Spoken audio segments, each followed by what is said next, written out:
Hello everyone, welcome back to another class. My name is Madam Corb and today we are going to be talking about heat training our hair in regards to how to use heat in a way safely to avoid heat damage or excessive heat damage. So first off, what do I mean in terms of heat? I'm referring to using some form of a heat tool that has a temperature that is hot or hot to the touch. That could be a hair dryer, using it on the highest heat setting. It could be a flat iron straightener, a hair curler, curling wand, something that is physically hot to the point where if your hair strands were to make direct contact with it, there is a potential for burning or damage. I'm sure most people have heard of the term or phrase heat training your hair, and in my opinion, it is such a loaded phrase. It is extremely confusing, doesn't really give much indication right off the bat as to a clear definition. So when I personally hear the word heat training in terms of hearing other people speak about it, it would seem as if they are saying that you can train your hair, or your hair has been trained to take high temperatures of heat, whether it's from a blow dryer or a straightener. In most cases, they are referring to using a straightener, and the hair just seems to be changing over time from using that heat. And by changing, most people are saying that they are noticing a looser curl pattern, curl texture over time. So people are trying to say then that you can train your hair to have a looser curl pattern. And in my opinion, if you're having a looser curl pattern over time from using a heat tool, your hair is getting damaged. Simply put, that's not what your curl pattern is supposed to look like. You are noticing it be looser or weaker. It is damaging over time. So Madam Corb, you use heat all the time in your hair. Is your hair heat trained? Is it heat damaged?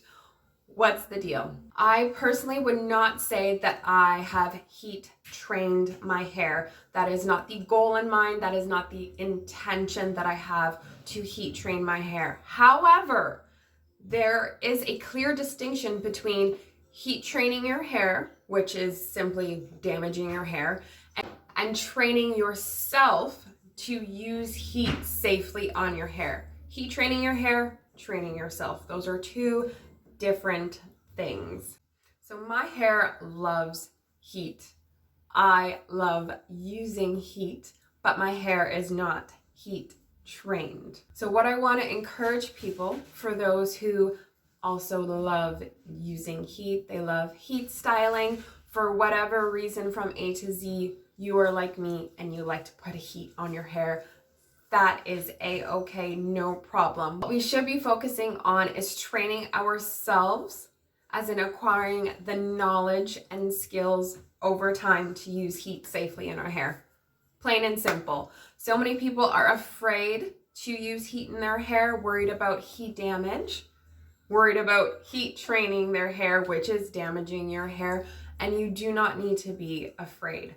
Just find the time to get the skills, get the knowledge, find out what works best for you so you can heat train yourself to use heat on your hair.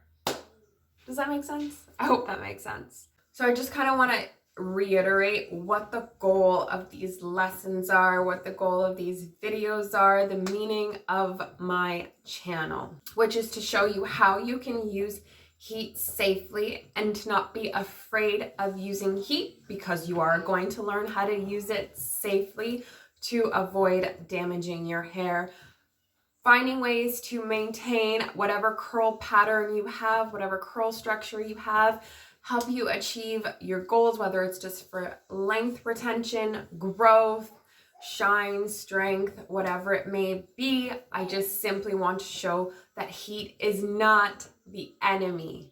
I want to make a t-shirt that clearly says heat is our friend. We can use it in a way that is safe and beneficial for our lifestyle. Never be ashamed if you are somebody who does decide to use heat on your hair in the natural hair community.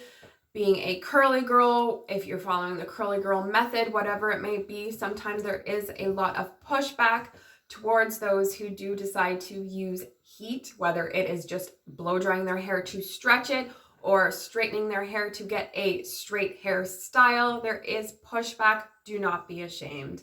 It is your decision. It's your lifestyle. You can do whatever you want with heat on your hair, and you can do it safely. Mistakes are part of the journey. So don't be afraid if you do make mistakes. Take the time to learn from them. I hope you enjoyed today's lesson. Give it a thumbs up if you did. Leave a comment if you are somebody who has heat trained their hair, or if you are somebody who simply knows how to effectively use heat for their hair in a safe way. I'll see you in the next lesson. Peace out.